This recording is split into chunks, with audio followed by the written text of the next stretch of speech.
134편은 성전에 올라가는 노래가 15편인데, 오늘이 마지막 장식을 하게 되겠습니다.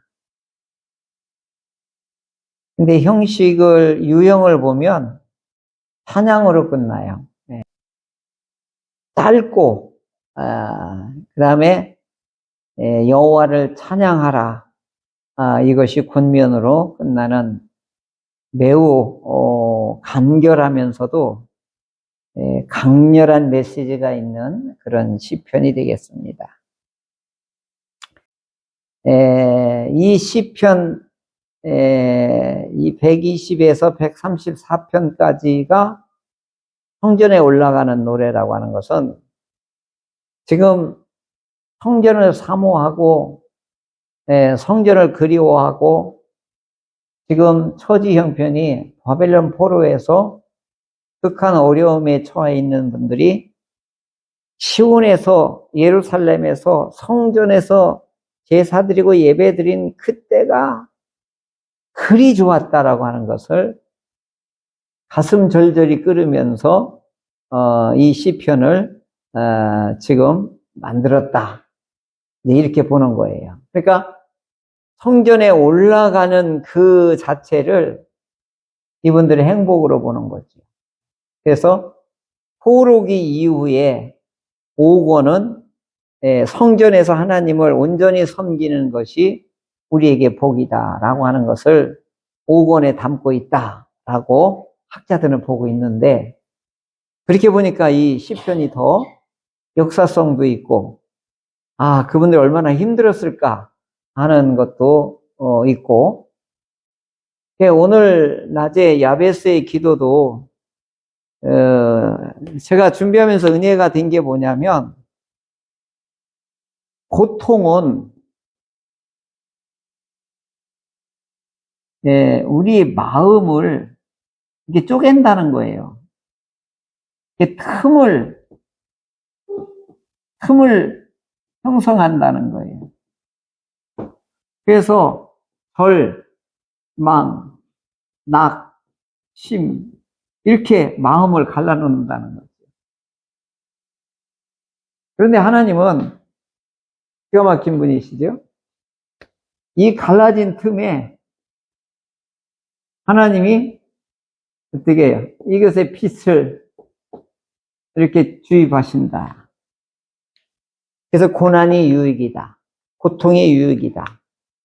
이걸 깨달은 분만이 아는 거예요, 이건. 그러니까 시편에는 이 아픔, 절망, 이런 고통들이 다 겪었던 분들이 이 시편에 많이 녹아 들어와 있습니다. 그래서 시편을 읽으면 우리가 어렵고 힘들 때 얼마나 위로가 되는지 몰라요. 근데 이분들은 히브리적인 사고는 결론을 항시 어디에 두냐면 배꼽에다 둬요. 왜 그럴까요? 하나님은 어디를 보신다고? 중심을 보신다는 거예요. 에덴 동산에서도 생명나무와 지식의 나무를 어디다 두죠? 가운데에다 둔단 말이에요. 그래서 중앙 센터는요, 굉장히 중요한 의미를 이들은 이미 알고 있었던 거예요. 그러니까 문장 구조에도, 이 편찬할 때도 헬라 사람들은 서론, 본론, 결론 뒤에다 놓는데 이분들은 가운데다 집어넣는 특성이 있어요. 그러니까 오늘 우리 헬라식으로 공부를 한 분들은 자꾸 결론을 뒤에서 찾으려다 보니까 하나님이 의도한 메시지를 엉뚱한 데서 찾으려다 보니까 종종 어떻게 관역에서 놓치는 경우가 많습니다. 이런 걸 볼 때 성전에 올라가는 노래 중에 120편에서 134편까지 여기 중앙이 몇 편일 것 같아요?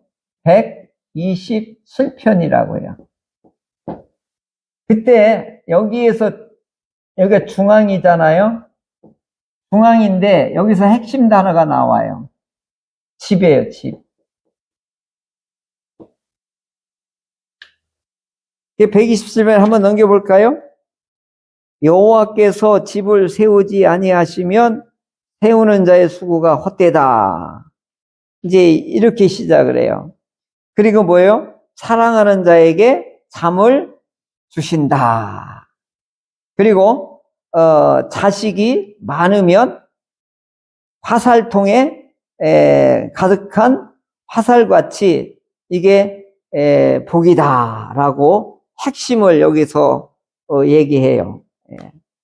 그러니까 이 집과 잠, 안식, 그 다음에 자녀의 복을 여기다 다 집어넣고 있는 거예요. 성전에 올라가는 노래가 바로 뭐냐? 집으로 올라가는 거거든요. 그러니까 오늘 1절에도 보면은 한번 볼까요? 1절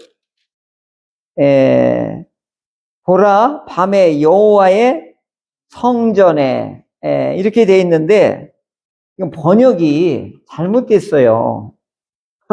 이게 성전이 아니에요. 원어에 보니까 베트 야훼 이래요. 그러니까 이게 뭘로 돼 있냐면 성전이라고 번역돼 있는데 원어 뜻은 뭐냐면 야훼의 집이에요. 근데 이 야훼의 집은 결국 성전이란 뜻인데 이걸 의역해서 이렇게 한 거예요. 근데 그 밑에 보면 또 뭐가 있어요? 성소가 있단 말이에요. 이 성소는 건물을 말하는 거예요.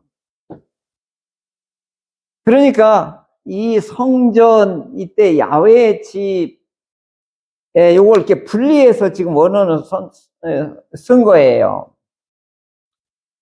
그러니까 이 성전이라고 할 때는 마당도 포함이 되고 그 지역 전체를 번역을 이렇게 말하는 거예요. 그리고 성소라고 하면 꼭 건물 딱 집어서 건물만 얘기하는 거예요. 그러니까 대전 충현교회 하면 주차장도 들어가고 이 주변을 다 얘기할 수 있어요. 근데 예배당 하면 뭐만 들어가는 거예요? 건물만 들어가는 거죠. 이런 구분을 하기 위해서 원어는 좀 이렇게 달리 했던 것이지요. 자, 그런데 중요한 건 뭐냐면 이게 성전은 야훼의 집이라는 거예요. 사람의 집이 아니라는 거죠.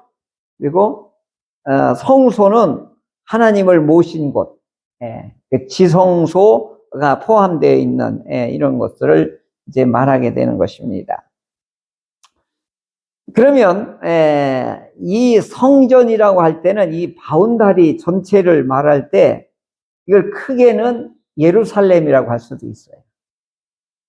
또 뭐라고 그러죠? 예루살렘 말고 시온이라고도 할 수 있고. 그러니까 또 하나는 또 산이라고도 산. 그러니까 이 표현이 산, 시온, 예루살렘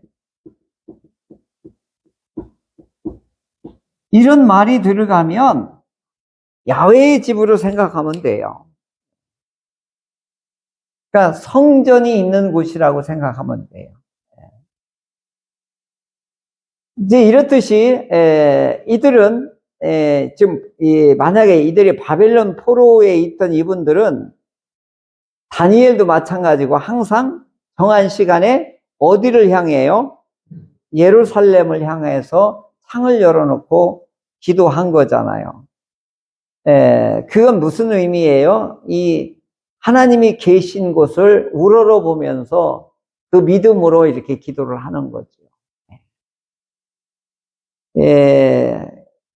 자, 그러면은 이제 1절에서는 이게 찬양하라, 이제 송축하라, 이제 이걸 권면하는 시인데, 보라! 이렇게 시작을 해요.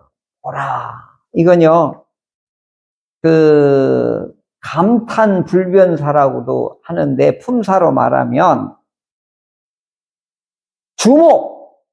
지금 바로 실시해야 된다. 이제 이런 거예요. 그러니까 전투에 나가는 병사들에게 이 지휘관이 명령을 내릴 때 바로 뭐라고 하냐면 전군 주목! 이렇게 해요. 이제 이것은 뭐냐? 곧 지금 바로 실시한다. 그러니까 여러분의 눈과 귀를 집중해서 들어라. 이제 이런 뜻이에요.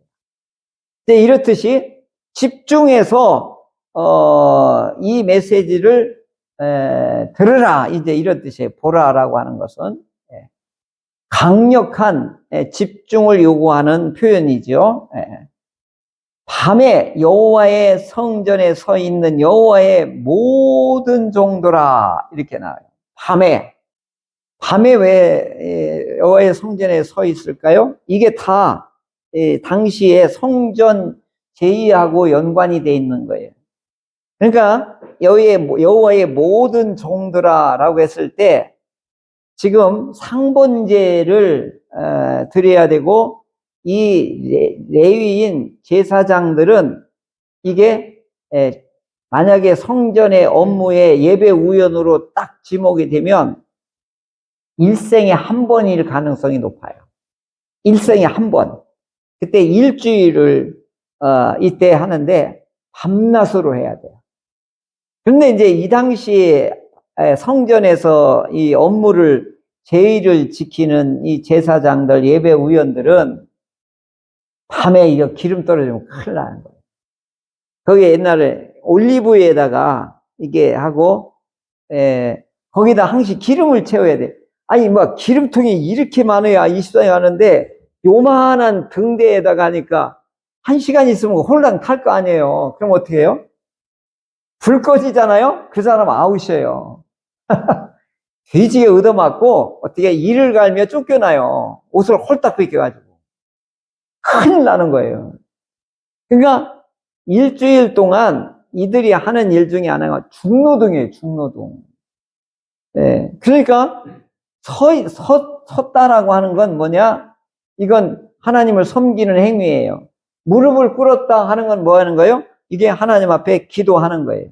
그러니까 두 표현이 있어요. 무릎 꿇다, 서다. 이건 다 하나님께 기도하든지 하나님을 섬기는 제의의식을 이렇게 표현하는 말입니다. 그러니까 밤에 여호와의 성전에서 하나님의 집에서 서 있는 여호와의 모든 종들아, 여기는 제사장들이 해당되고 레위인들이 해당되고 밤에도 하나님께 나와서 기도하려고 하는 예배자들을 총칭을 하는 말이에요. 그러니까 여기에 특별히 밤까지도 성전에서 섬기는 상번제를 드리는 이 모든 여호와의 종들아, 여러분들은 어떻게 해야 된다? 여호와를 송축하라, 이렇게 얘기해요. 송축이라고 하는 말이 뭘까요? 이게 요즘은 이게 쓰는 말이 아니라 여호와를 송축하라라고 하는 건데, 내가 원어를 찾아보니까 바라크예요. 바라크.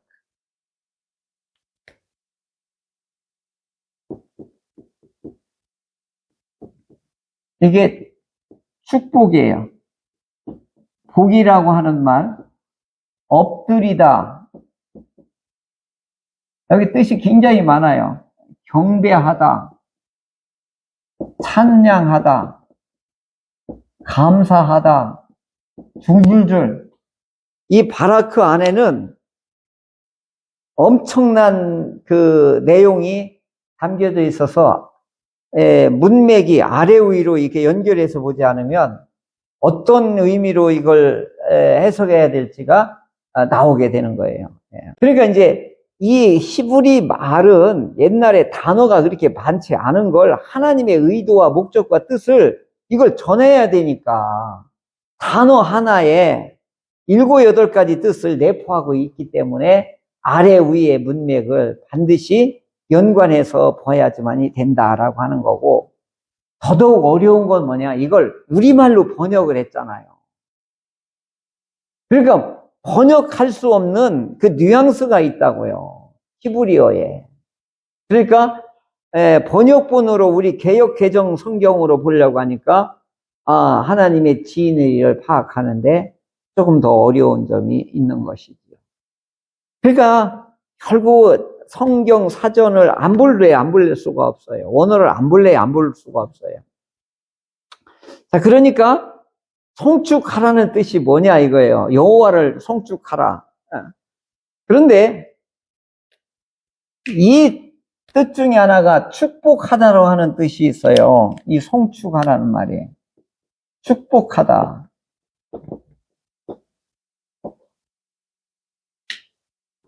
축복이 뭐죠? 순수하게 우리말로 축복. 축복합니다. 축복합니다. 이렇게 할 때 축복이 뭐죠? 복을 비는 거잖아요. 당신에게 하나님의 복이 임하기를 이렇게 비는 거잖아요. 그런데 여호와를 송축하라고 하면 하나님을 축복하라고 하는 뜻이 담겨져 있다고요. 그러면 피조물이 감히 하나님을 축복할 수 있어요, 없어요? 자, 투표를 할게요. 피조물이 인간이 하나님을 축복할 수 있다. 왼손. 축복할 수 없다. 오른손. 시작. 권사님은 뭐예요? 기권이요? 네.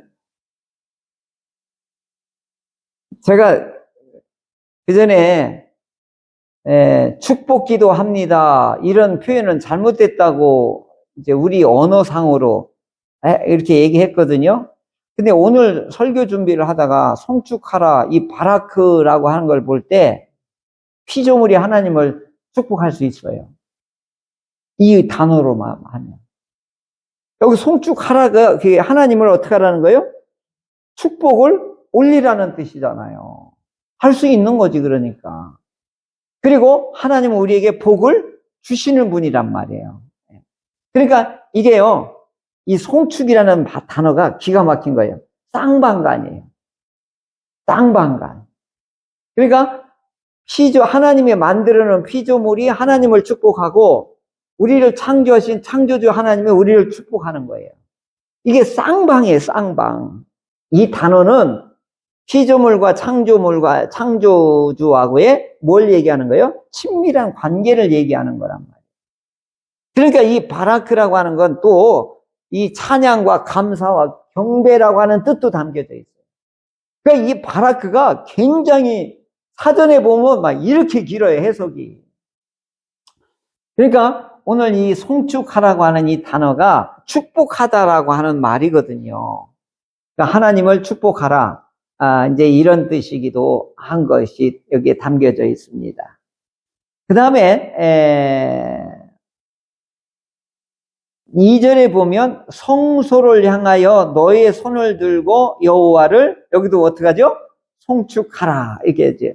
자, 이제 성소를 향한다라고 하는 것은 여기 이 성소는 이제 그 건물에서 이루어지는 구체적으로 제사가 이루어지는 그 건물 장소를 말하는 거란 말이에요. 그러니까 여기서는 이제 손을 들고 여호와를 송축하라라고 하는 것은 이건 찬양을 말하는 거예요. 그러니까 예전에 우리 막 찬양단 막 열심히 하고 할 때였대요. 전부 손을 들고 이렇게 하잖아요. 이게 지금도 히브리인들, 유대인들 예배 드리는 걸 이렇게 특별히 메시아닉 주, 유대인 그리스도인들이 예배 드릴 때 보면 히브리 양식 그대로 많이 가지고 드리거든요. 그러면 이제 이들이 이렇게 보면 이 의자에 서가지고 전부 이렇게 하더라고요. 그러니까 그 보리가 이렇게 자랐을 때 바람이 불면 샤 이렇게 하는 것처럼 진짜 아름답더라고요, 막. 이걸 말하는 거예요. 찬양을 이렇게 하라는 거죠. 손을 드는 자세는 기도 자세예요. 손을 드는 자세는 찬양 자세예요. 그 다음에 손을 드는 거 뭐냐? 전쟁에 영적인 전쟁이든 그 다음에 우리 전투를 할 때든 이건 승리를 위한 의지의 표현이기도 하는 거예요. 그러니까 진짜 기도할 때는요, 간절히 기도할 때는 손 들고 해야 돼요. 쫙 이 손에 붙여주십시오 라고 이렇게 하게 되는 것입니다. 그리고 복을 주시는 분으로서는 주체가 되시고 축복을 받는 입장에서는 객체가 되셔요. 송축하라 할 때 우리 하나님께서는. 그래서 쌍방간에 화답하는 구조예요. 그래서 이 바라크는 쌍방간이에요. 이건 이제 상호 관계라고 하는 거거든요. 상호 관계를 나타내는 건데, 이게 결국은 뭐냐면 언약 관계예요, 이게. 언약 관계를 확인하는 게 뭐냐면 예배거든요. 이게 제사거든요. 이게 다 연관이 되어 있는 거예요. 그러니까 축복하라고 하는 것도 이게 쌍방간이고 언약도 쌍방간이에요. 하나님과 백성 간에. 그러니까 이 신앙이라고 하는 것은, 기도라고 하는 것은, 예배라고 하는 것은 쌍방간에 이루어지는 거예요. 그리고 마지막으로 천지를 지으신 여호와께서 시온에서 내게 복을 주실지어다. 천지를 지으신 여호와, 이게 창조주라고 하는 말씀이거든요. 근데 복을 어디서 주시죠? 시온에서 주시는 거예요. 이게 이들은 장소와 건물을 매우 중요시 여겨요. 하나님이 임하시는 곳, 하나님을 모신 곳, 거기에서 반드시 거기서 뭐가 나온다는 거예요? 복이 나온다는 거죠. 그래서 이들은 항시 시온주의예요. 지금도 시온주의. 뭐예요? 여호와께서 여기서 우리에게 복을 주신다라고 하는 걸 갖고 있는 거죠. 자, 그러면 하나님께서 내게 어떤 복의 내용이 뭐냐가 중요해요. 복의 내용이, 이들이 이제 밤 기도하고 아침에 떠날 때 이제 강복선언을 하거든요. 아론이, 대제사장이. 오늘 민수기 6장 24절에 여호와는 내게 복을 주시기를 원하며 너를 지키시기를 원하며 은혜 베푸시기를 원하며 평강 주시기를 원하노라, 이렇게 말씀하시잖아요. 이게 이제 복이란 말이, 이게 복의 내용의 핵심이 여기 다 들어갔어요. 복, 그 다음에 뭐죠? 보호하심, 그 다음에 은혜, 평강, 이게 복의 핵심 내용이란 말이에요. 그런데 이 중요한 것 중에 하나가 뭐냐면 말로 하는 복이 있어요. 말로 하는 복. 이게 선한 영향력인데, 이게 뭐냐? 좋은 말, 칭찬하는 말, 하나님의 위대하시고 하나님의 신실하심을 자꾸 말로 하는 거예요, 이게. 이게 복의 내용 중에 매우 중요한 거예요. 말로써 하는 거. 그리고 이 복이 이제 구체적인 내용이, 우리나라는 오복이 중요시 여겼잖아요. 근데 이제 우리 시편에서의 복은 뭐냐? 자식이 복이에요. 그 다음에 아내가 있어야 복이에요. 그 다음에 영혼의 평강이 있어야 돼요. 이게 이제 우리 시편에서는 이게 복이에요, 복. 이게 바라크란 말이에요. 그러니까 이 시편의 구약에나 하나님의 우리 신앙 가운데서 복은 명확하게 구분되는 게 뭐냐면, 복을 주는 분은 하나님이다, 우상이 아니다, 이거예요. 이건 분명한 거예요. 복의 내용이 뭐냐? 오늘 말한 것처럼 시편으로 말하면 자식의 복, 아내의 복, 영혼의 평강이란 말이에요. 그러니까 아까 말한 대제사장의 축도 속에 이게 다 들어가 있어요. 뭐죠?